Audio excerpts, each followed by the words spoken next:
آقا علیہ الصلوۃ والسلام کے پسینہ مبارک کے متعلق ایک خوشبودار مہکتی ہوئی روایت سماعت فرمائے، جسے حضرت امام جلال الدین سیوطی رحمۃ اللہ تعالی علیہ نے اپنی کتاب الخصائص الکبریٰ کے اندر نقل فرمایا۔ فرماتے ایک صحابی رسول تھے جن کا نام حضرت عتبہ بن فرقد تھا، اور ان کی 4 بیویاں تھیں۔ ان میں سے ایک بیوی جن کا نام ام عاصم رضی اللہ تعالی عنہ تھا۔ آپ بیان فرماتی ہیں کہ ہم 4 عتبہ کی عورتیں تھیں، تو ہم میں ہر ایک جو ہے وہ اچھی سے اچھی خوشبو استعمال کرتی۔ عتبہ کے لیے ہم چاروں اچھی سے اچھی خوشبو استعمال کرتی تھی، لیکن جب عتبہ رضی اللہ تعالیٰ عنہ گھر تشریف لے آتے تو ہم چاروں کی خوشبوئیں غائب ہو جاتی تھیں۔ ان کی خوشبو جو آپ استعمال کرتے تھے، جو آپ کے جسم سے خوشبو آتی تھی، وہ اس قدر پیاری خوشبو ہوتی تھی کہ ہماری وہ خوشبوئیں جسے ہم چاروں خواتین نے استعمال کیا ہوتا تھا وہ غائب ہو جاتی تھی، وہ مان پڑ جاتی تھی۔ ہر طرف آپ کی خوشبو ہوتی تھی، اور جب آپ لوگوں کے درمیان جاتے تھے تو لوگ کہا کرتے تھے کہ عتبہ جو خوشبو استعمال کرتے ہیں، ان سے جو خوشبو آتی ہے آج تک ہم نے ایسی خوشبو نہیں سنی۔ سبحان اللہ، آج تک ہم نے ایسی خوشبو نہیں سنی۔ فرماتے حضرت ام عاصم رضی اللہ تعالیٰ عنہ کہ ایک روز ہم نے پوچھ ہی لیا، حضرت عتبہ سے ایک دن ہم نے پوچھ ہی لیا کہ آپ کون سی خوشبو استعمال کرتے ہیں، کہ ہم چاروں خواتین جو خوشبو استعمال کرتی ہیں آپ کی خاطر، لیکن جب آپ گھر میں تشریف لاتے ہیں تو ہماری خوشبوئیں نہ جانے کدھر گم ہو جاتی ہیں، اور آپ کے جسم مبارک سے وہ خوشبو آتی ہے جو ہم نے آج تک نہیں سنی۔ اتنی پیاری مہکتی ہوئی خوشبو کون سی آپ استعمال کرتے ہیں؟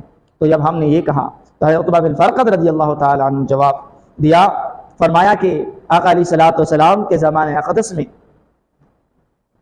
میرے سارے بدن پر دانے نکل آئے تھے، میں بیمار ہو گیا تھا، سارے جسم پر تمام بدن پر دانے ہی دانے تھے، اور میں آقا علیہ الصلوۃ والسلام کی بارگاہ میں حاضر ہوا۔ آقا علیہ الصلوۃ والسلام سے اپنی اس کیفیت کو بیان فرمایا تو آقا علیہ الصلوۃ والسلام نے مجھے فرمایا، اے عتبہ اپنا کپڑا جو ہے وہ اتار دیجیے۔ تو میں نے آقا علیہ الصلوۃ والسلام کے حکم پر اپنے کپڑوں کو اتار دیا اور ستر کو ڈھانپ کر آقا علیہ السلام کی بارگاہ میں حاضر ہوا، بیٹھا۔ آقا علیہ الصلوۃ والسلام نے اپنا لعاب دہن اپنے ہاتھوں پر ڈال کر ہاتھوں کو ملا، اور پھر ان دونوں ہاتھوں کو آقا علیہ الصلوۃ والسلام نے میرے پورے بدن پر جہاں جہاں دانے تھے آقا علیہ الصلوۃ والسلام نے لعاب دہن والا ہاتھ پھیر دیا، لعاب دہن والا ہاتھ پھیر دیا۔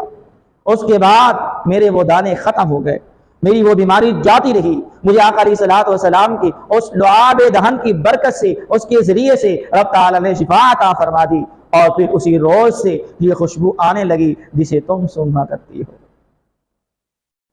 تو یہ آقا علیہ الصلوۃ والسلام کا مبارک پسینے کے معجزات ہیں کہ آقا علیہ الصلوۃ والسلام جس راہ سے گزر جائیں وہ راستہ بتاتا ہے کہ آقا اس راہ سے گزر چکے، وہ راستہ بتاتا تھا، اس راستے کی پیروی کرتے ہوئے صحابہ کرام آقا علیہ الصلوۃ والسلام کو تلاش کر لیا کرتے تھے۔ کسی کی بیٹی کی شادی پر آقا علیہ الصلوۃ والسلام عطر کی جگہ پر اپنا مبارک پسینہ عطا فرما رہے ہیں تو وہ خوشبو کے اندر ملا کر اس کو تقسیم کیا کرتی تھی۔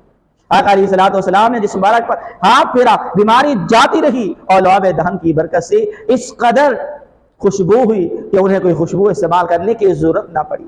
آقا علیہ الصلوۃ والسلام کی پردہ فرما جانے کے بعد بھی ان کے جسم سے آقا علیہ الصلوۃ والسلام کے اس لگائے ہوئے لعاب دہن سے آج بھی خوشبو آ رہی تھی۔ اللہ اکبر، اللہ اکبر! اتنا عظمت و شان والا پیارا محبوب علیہ الصلوۃ والسلام رب تعالیٰ نے ہمیں عطا فرمایا کہ جس راہ سے گزر جاتے ہیں وہ راستہ بتاتا ہے کہ یہاں سے آمنہ کا لال گزر گیا۔